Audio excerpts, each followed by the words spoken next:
Welcome to the Saturday Showdown, the official pregame show for the Minot State football team, presented by Popeyes. Get 10% off Popeyes with your student ID. We are live in the Hartnett Hall studios right now on the campus of Minot State University. My name is Dalton Davis. I will be joined later by Clayton Hawkins and Gage Eastlick. But right now I'm going to be joined with Coach Ian Shields. Coach, thank you for joining me today. Appreciate having me on, Dalton. Thank you. Hey, before we look at your matchup today against MSU Moorhead, I just want to go into the overall look of the season. We're getting to the end of the season here. And many people can agree that this is the best season that Minot State has had in the D2 era.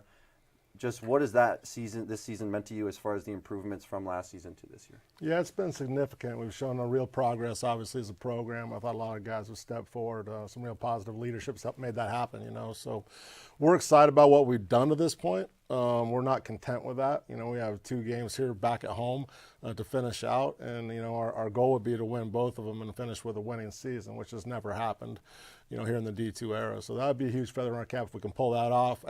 Any win is we're making history, is doing things that hasn't been done. But optimally, we'd like to finish out with a couple home wins here at the Herb.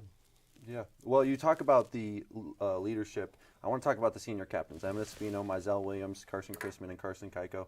Can you just go into what their leadership has meant to this season? Well, and they're not the only ones. I mean, right. I think the culture piece is in a good place right now, and I think it's getting better every day. So those guys are a big part of it. Emmett's been through a lot here. Carson Keiko's been through a lot here.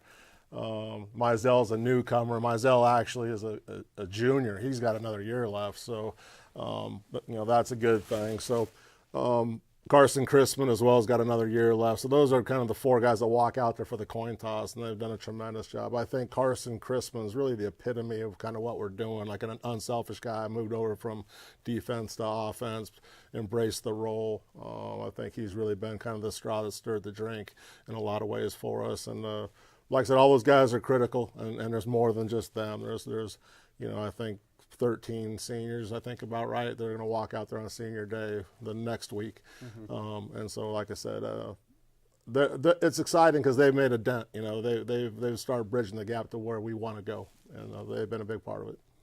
Yeah, well, the last couple of weeks, you guys have had to face some tough opponents.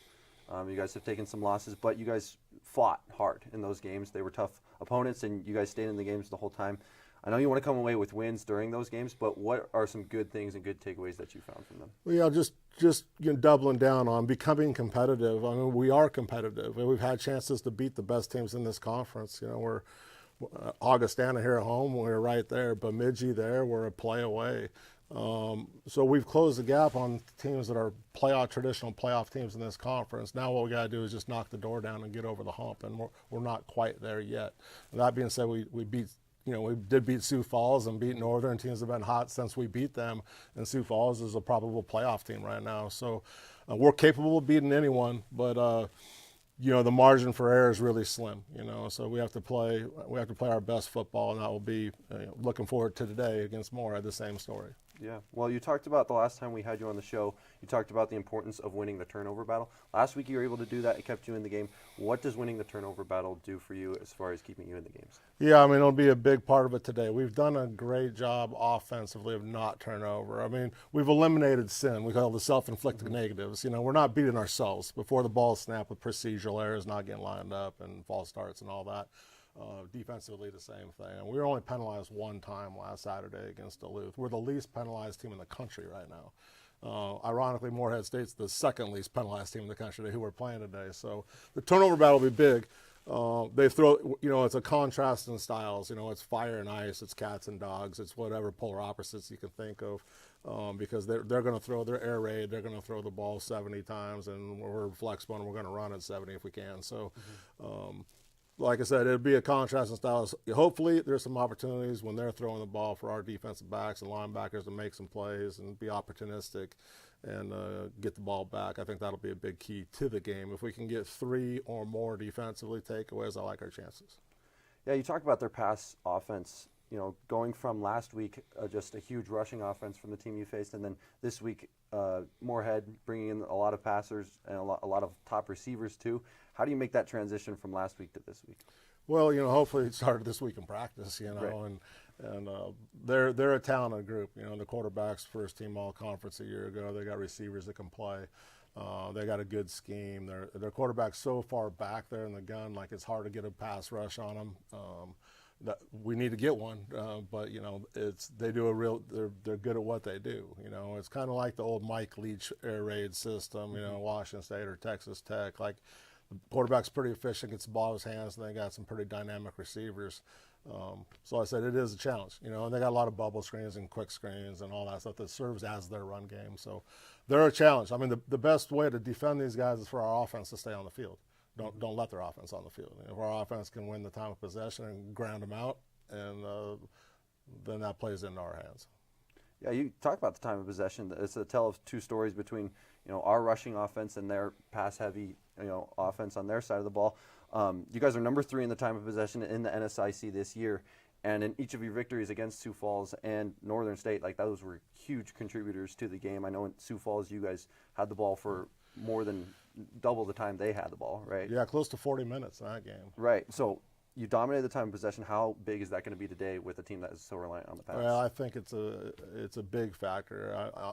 You know, their coach would say it's not a factor to them how they choose to play, but in our world, it is a big factor. And like I said, I think their offense needs touches. They need to be in rhythm. They need their hands on the ball. And that's kind of why we're doing what we're doing too, is to keep other offenses off the field and protect our defense. You know, so I think stats can be misleading a lot of times. You know, certainly their defensive stats are probably not as indicative of how good a defense they are. It's just they're put in a lot of bad positions with 3 and outs and quick possessions, and so their defense plays a little more football. Time of possession does matter to us, and so like I said, that'll be significant. We got to win on first down. We got to win on third down and stay on the field. You know, and if we have a lot of tackles for losses, you know, offensively we're giving that up. It's going to be hard on us. We need to stay in phase and ahead of the sticks, and then I like our chances. Yeah, today, you know, you guys are coming up to Minot, back at the Herb. Today's really the first cold day that you guys have had of this winter. How does you think the cold almost give you an advantage because of you guys are rushing and their pass-heavy offense? You know, it definitely is. You know, I guess this is probably for November 2nd. This probably isn't cold by Minot standards, right? We're usually having the snow on the ground at this point and the wind blowing sideways, and it feels a little Arctic sometimes this time of the year. Now, it's not. You know, like I said, by kickoff, it's going to be mid-40s, and it'll be good. But to your point, this does play to our strong suits offensively, like the way we're built. We like to say we're an all-weather army. You know, that's how we play. You know, the snow, the worse it is, the snowier it is, the windier it is, the better it is for us typically. So, like I said, we embrace it and we know where we live, and it's part of the reason we do what we do. Mm-hmm. Well, it is because of where we live. You guys usually don't get a whole lot of home games to end the season. Last year, you guys had 3 away games to end the season, and this year you're ending it with back-to-back home games at the Herb.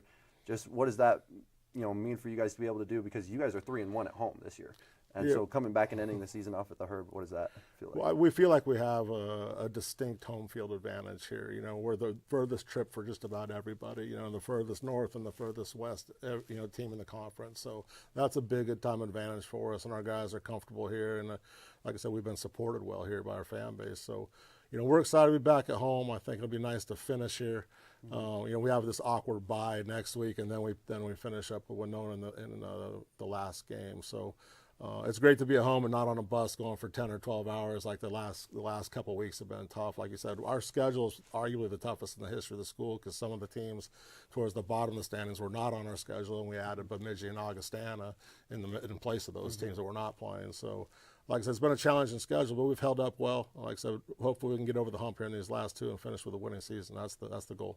Yeah, I mean, you guys have competed every single week with every team that you've played. You guys competed against Augustana. Mm-hmm. You beat USF, you know, but Moorhead has done the same thing. So, you know, we don't know what to expect. What team are we going to get from Moorhead, and then what team are we going to get from you guys today? Yeah, you know, our programs are a lot alike. Now they're a little bit more mature in their, you know, with their system because their coach has been there 14 years and their defense coordinator's been there 6 years, and they've built that thing over time, and they've built it uniquely because they play the game differently than everyone in the conference. in a lot of ways, just like we're striving to do. It's just a different way of doing it. I mean, it's like in the political spectrum. Like they're about as far left as you can get, and we're about as far right as you can get, right? And then, like in politics, anytime you get really extreme left, really extreme right, I mean, they're all crazy, and they all kind of meet in the same place, right? And that's kind of that's about where we're at. Like, we're both really similar, as different as we are. That's a good way of putting it. Well, thank you for joining me today, Coach. Good luck at 1 p.m. Guys, 1 p.m. at the Herb.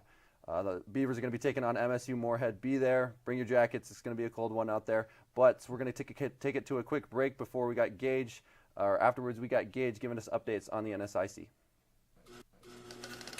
Thank you, Coach.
I'm going to give a huge shout out to Popeyes for feeding us today. The wonderful chicken sandwiches. Guys, go to Popeyes, get 10% off if you show them your student ID, 328th Avenue Southwest in Minot.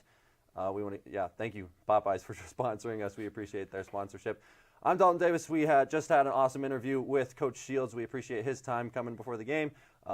I'm joined with Clayton Hawkins, but we're going to kick it over to Gage Eastlick. Gage, you got some updates on the NSIC. Yeah, I do. And, we have our game here today at the Herb, and we also have another game down the road in Bismarck. A little dicey over there, so we're going to get right into it right here, Dalton. And Week 10 for the Minot State Beavers features a big matchup in Minnesota State Moorhead. The Beavers come into the weekend sitting at 10th in the conference, being sandwiched between Minnesota Duluth and Concordia St. Paul. As for Minnesota State Moorhead, they are tied with Winona and Bemidji State for 6th place in the NSIC standings. Good news for the Beavers, however, as MSU Moorhead has given up the 5th most rushing yards in the NSIC with over 1,300. The Beavers also come into this one having given up the 2nd least amount of passing yards in the conference, while Moorhead has the number 1 passing offense in the NSIC, averaging 334 yards a game. This looks to be a good matchup for the Beavers as they look to snap their 4-game losing streak before their bye week. Kickoff at the Herb is at 1 p.m. And as for our rivals, the University of Mary plays Southwest Minnesota State for the Battle of the Back End, as both teams are yet to win a game in conference play this season. U-Mary does have one win on the year, however, as they beat Jamestown 23-6 to start the year, and have yet to take a win since. SMSU is in a similar situation as they are sitting at 0-8 overall. Their closest game came against Concordia St. Paul, where they would go on to lose 27-17. Kickoff in Marshall is at 11 a.m. And last week, the Augustana Vikings put on a display as they took on Minnesota State Mankato. Viking quarterback Gunnar Hensley and linebacker Cade Lynott were named Offensive and Defensive Players of the Week.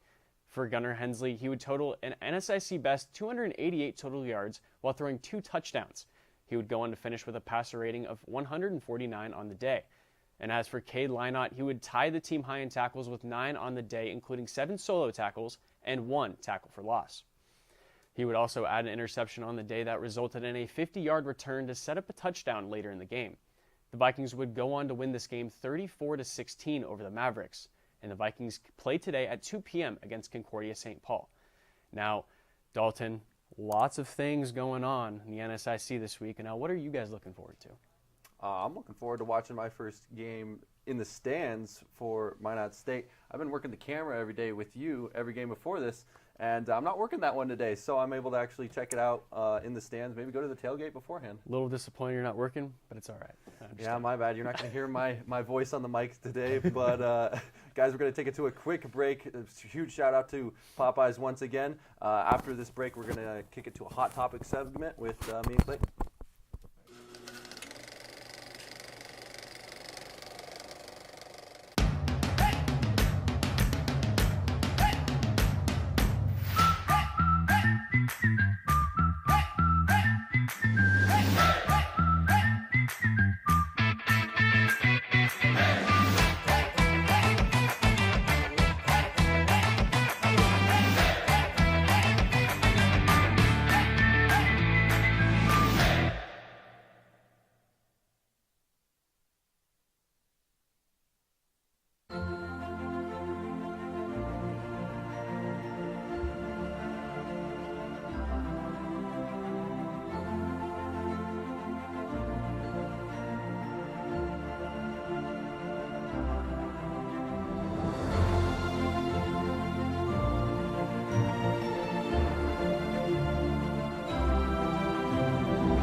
Welcome to the Popeyes Saturday Showdown.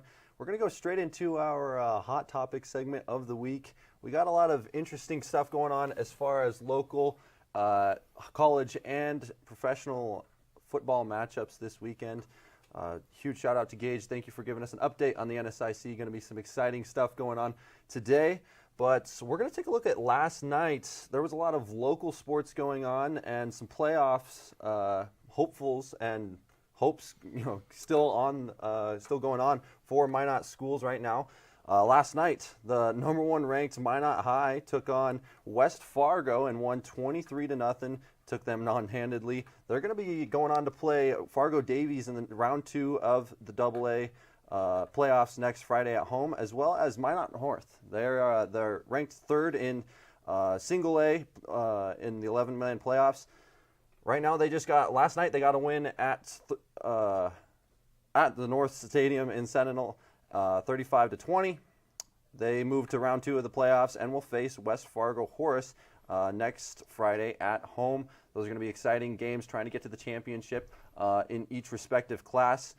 But I'm joined with Bishop Ryan's offensive line coach. They're going to be facing on Central Cass today over in the eastern side of the state. You got a long trip ahead of you right after the show, don't you? Exactly the show. Yep. As soon as the show's done, I'm going to hop on and just drive.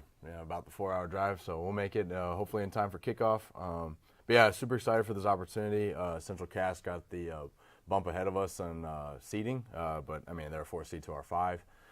So anyways, it should be a really exciting game. Pretty different styles. They run a hurry-up offense, so they go no huddle. We huddle every play and take our time, usually run down to the last second, getting the play in, making sure our O-line gets all their calls, their checks, make sure we like what we see and we can run that play.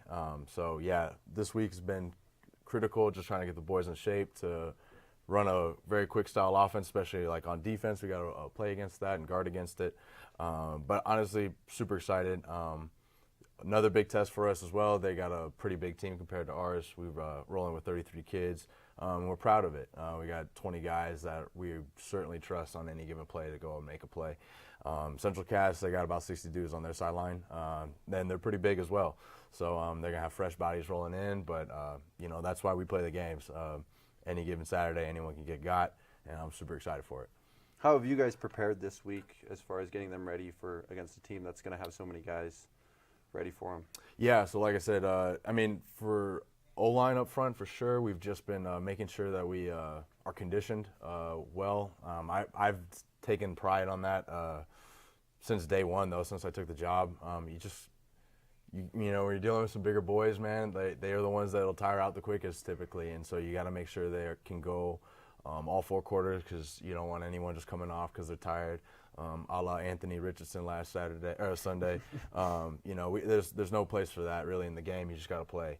And so like that's at least for me up front. I've just made sure we're conditioned and ready to roll.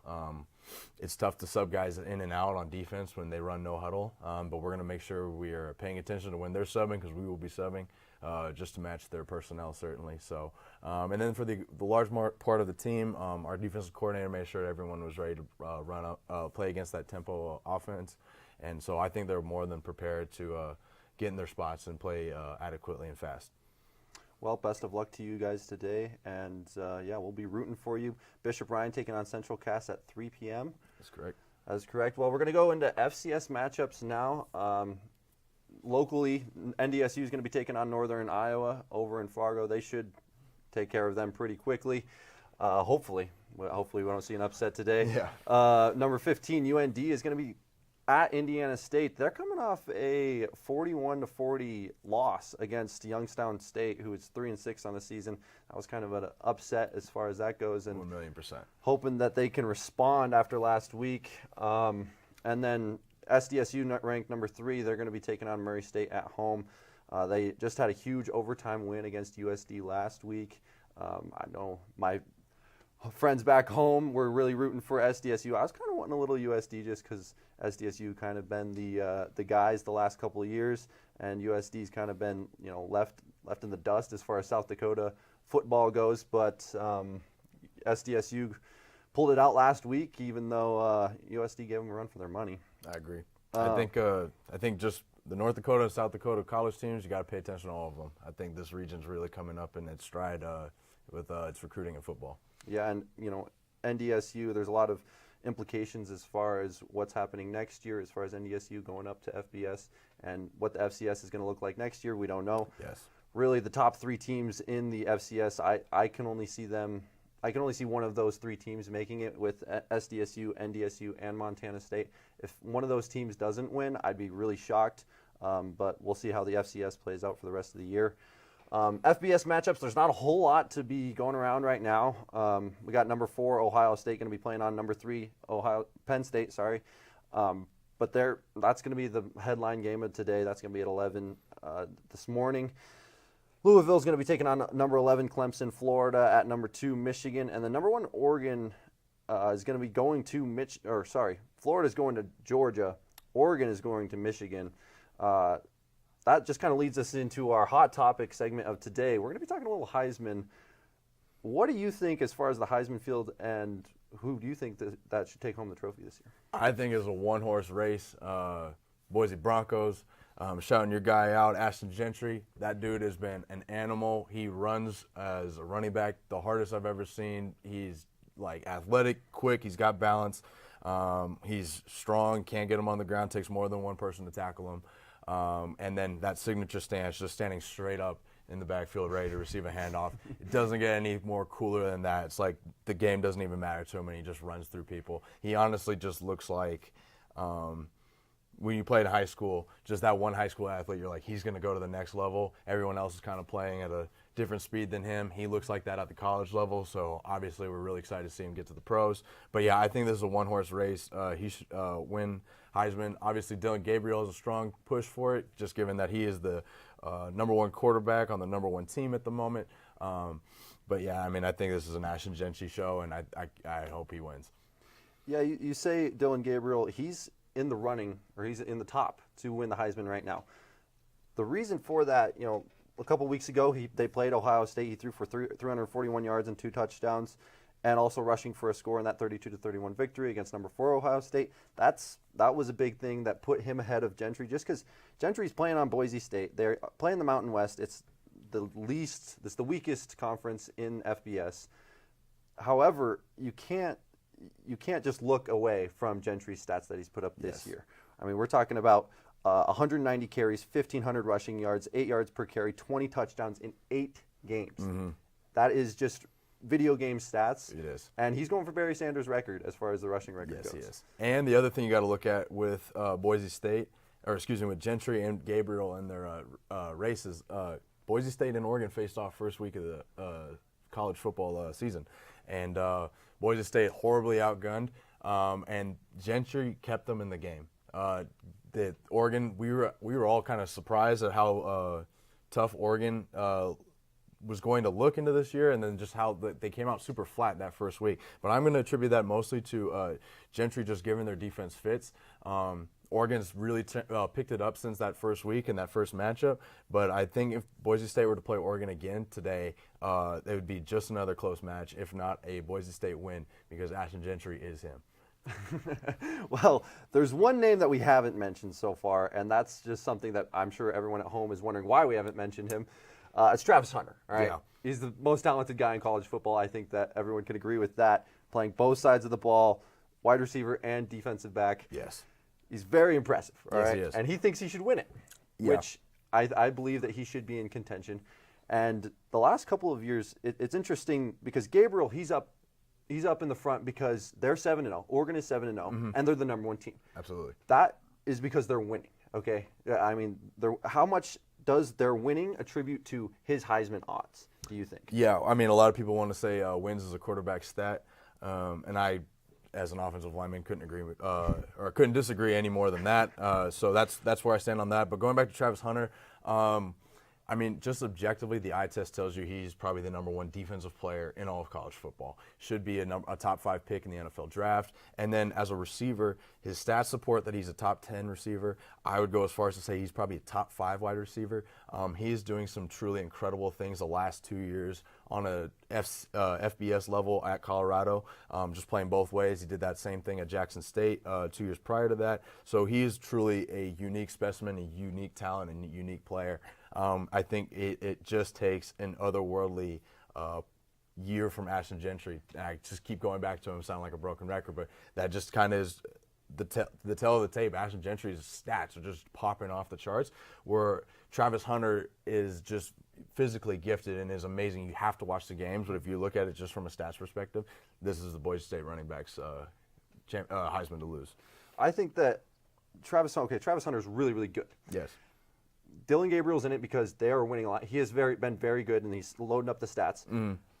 Gentry has been loading up the stats, and that's why he's in it. They're ranked number 15 right now. Yes. They're winning the Mountain West Conference.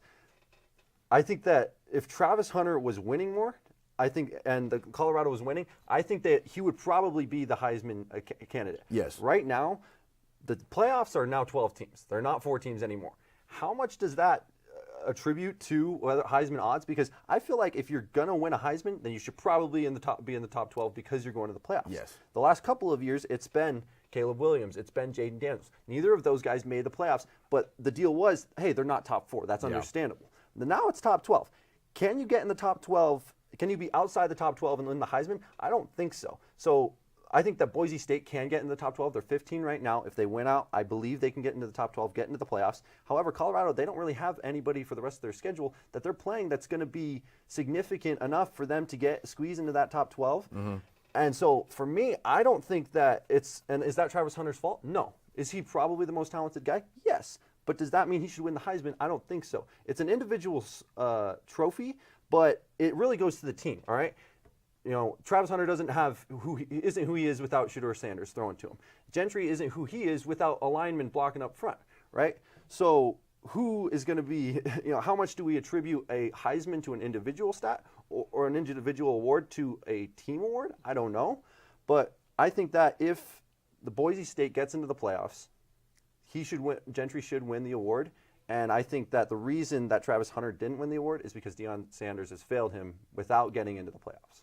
I want to be as contrarian as I can be with you, but I see no flaws in your logic. Those are excellent points, and all I can say is you're absolutely correct. I think, with 12 teams in the playoffs, one individual can certainly take them there. as opposed to in the past where it was 4 teams. Those had to be 4 really good teams. So, yeah, I mean, to put a bow on this conversation, Gentry for Heisman. That's what simple we're as looking it for. goes. That's what we're looking for. Well, that's going to wrap up our Hot Topic segment. Guys, leave a comment down below who you think should win the Heisman and give us why. We want to debate in the comments. Yes, absolutely. But with that being said, we're going to wrap up today's show. We want to give a huge shout out to Coach Ian Shields for joining us and wish Minot State a good luck at 1 p.m. Guys, be there. It's going to be cold, so bring your coats, but we want to pack the stadium for the Beavers. And then lastly, we want to give a shout out to Popeyes. Thank you for sponsoring our shows. Call them at 701-885-4654. We want to thank them for sponsoring our show. Get 10% off if you show them your student ID. With that being said, this has been the Popeyes Saturday Showdown pregame show. We will be back here in 2 weeks for the season wrap-up with the Beavers. Yes.